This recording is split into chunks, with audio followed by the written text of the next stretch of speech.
mais uma vez estamos juntos, é com muita alegria, com muito prazer. Eu louvo a Deus por essa oportunidade que Deus nos dá de juntos aqui nós meditarmos, fazermos uma reflexão, procurarmos discernir as coisas do Espírito espiritualmente. Muita gente escreve e-mails para mim de toda parte do mundo, muita gente fala comigo pela internet e muita gente questiona o que eu ensino porque não aceita que o homem não tenha livre-arbítrio. É uma coisa impressionante. Eu vejo aí que o sistema religioso organizado dos homens, quase que na sua totalidade, contrariando a verdade da palavra de Deus, ensina às pessoas que quando o homem não obedece à palavra de Deus, é porque ele usou o livre-arbítrio. Quando o homem não crê em Jesus, é porque ele usou o livre-arbítrio para não crer. O problema é que a Bíblia diz o contrário. A Bíblia diz, Jesus diz, quando alguém não obedece, quando alguém não crê em mim, é porque é filho do diabo. É o joio, é o cabrito, é o vaso de desonra, é a planta que o pai não plantou. Jesus disse isso, não disse? Veja, em Mateus capítulo 15, versículo 13. Mateus capítulo 15, versículo 13. Jesus disse assim: toda planta que meu Pai Celestial não plantou será arrancada. Quer dizer que é a planta que o Pai plantou e a planta que o Pai não plantou. Ora, qual é a planta que o Pai Celestial plantou? O trigo, os eleitos, os predestinados. Qual é a planta que ele não plantou? O diabo que plantou? O joio.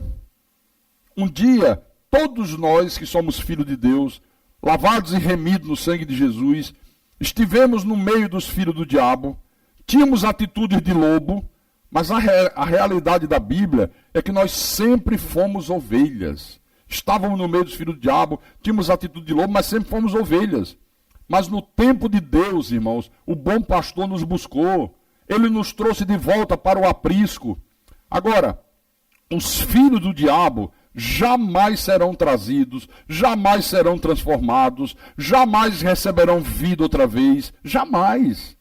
O profeta Daniel, lá no Velho Testamento, capítulo 12, versículo 10, Daniel diz assim: muitos serão purificados, embranquecidos e provados, muitos, não todos, mas os perversos procederão perversamente, e nenhum deles entenderá, mas os sábios entenderão.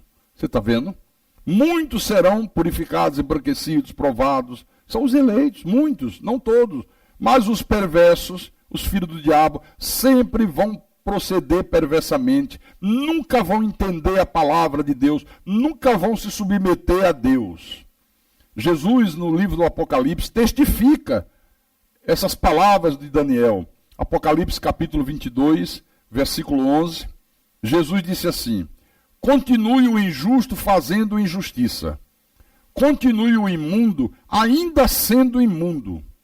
O justo continue na prática da justiça. E o santo continue a santificar-se.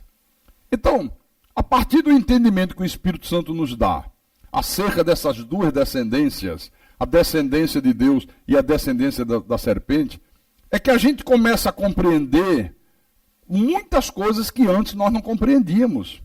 Por exemplo, há um texto na Bíblia que nos traz o relato de um episódio ocorrido com o exército de Senaqueribe, o rei da Síria. É muito interessante.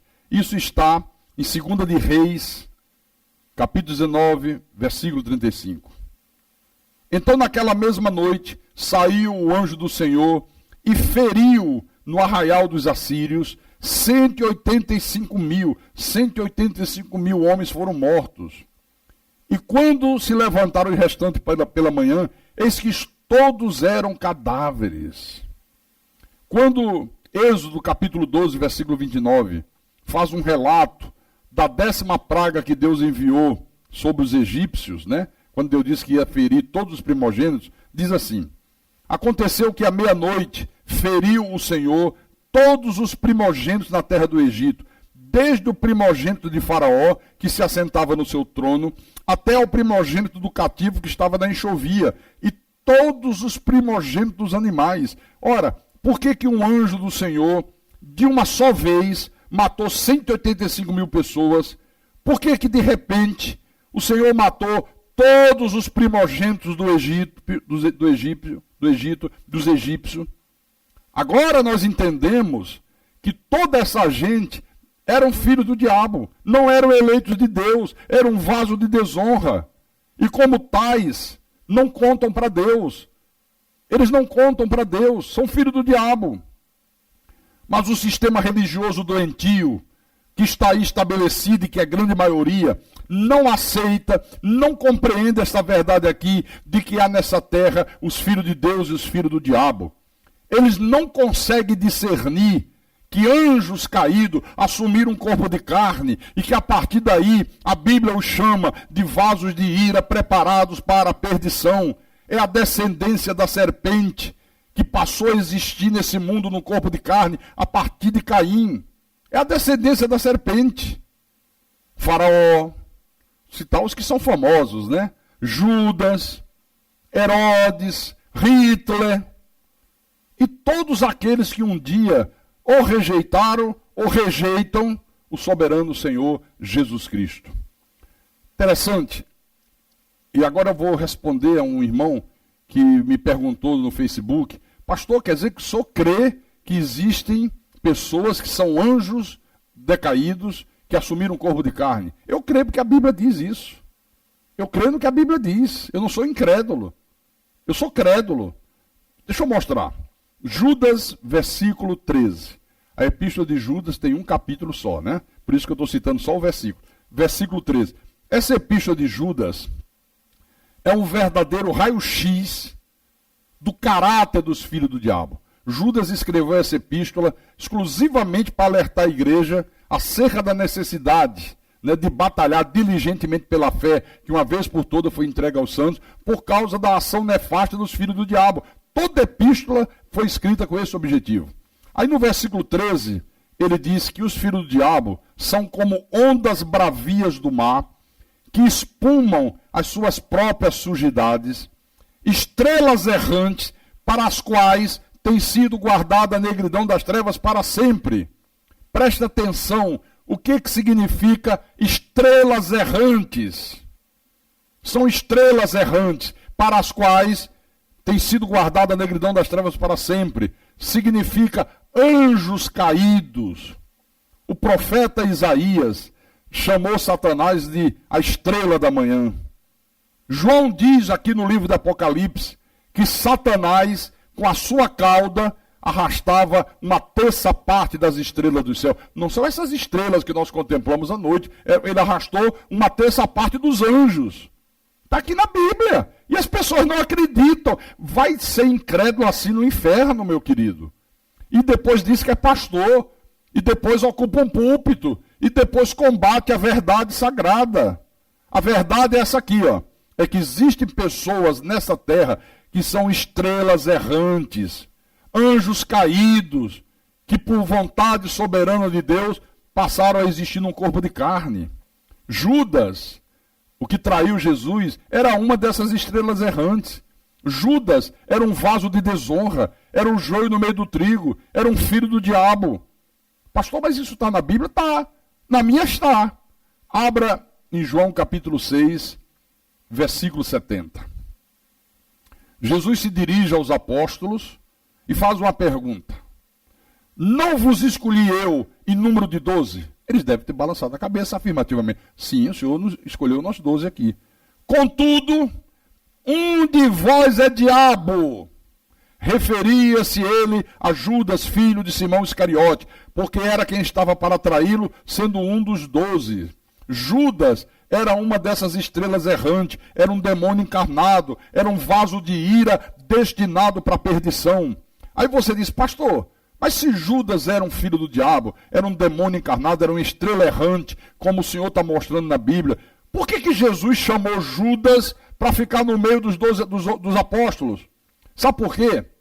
Porque havia uma profecia de que o Filho de Deus seria traído, seria vendido por 30 moedas de prata, e somente um filho do diabo podia desempenhar esse papel. Um filho de Deus não podia fazer isso.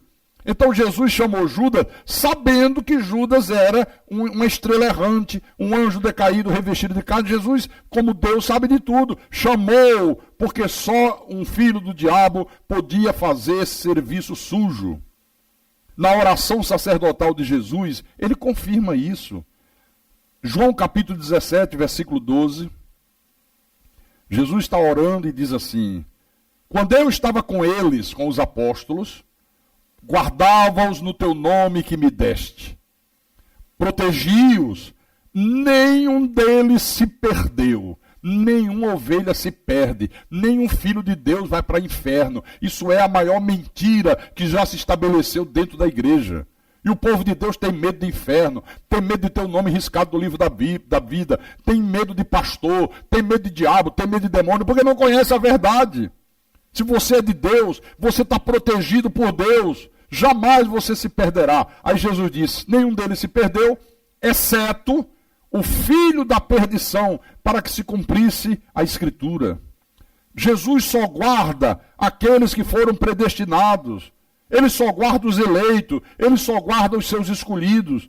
Nenhum deles se perderá, só se perderão os filhos do diabo, só irão para o inferno as estrelas errantes. Judas se perdeu porque era filho da perdição. Filho da perdição. Pedro, em Atos capítulo 1, versículo 15, diz: vamos escolher alguém para substituir Judas, porque ele se transviou indo para o seu próprio lugar. Ele foi para o lugar que é dele, o inferno. Ora, está aqui na Bíblia. Certamente que Pedro, nessa hora, lembrou aquelas palavras de Jesus que disse: o inferno foi preparado para o diabo e seus anjos. Olha, veja bem uma coisa.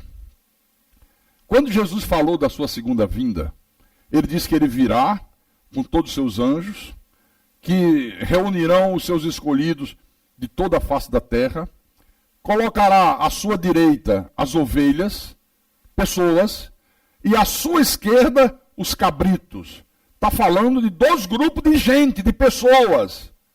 Aí ele diz assim, que ele dirá aos que estão à sua direita: vinde, benditos do meu Pai, tomai posse do reino que vos está preparado desde antes da fundação do mundo.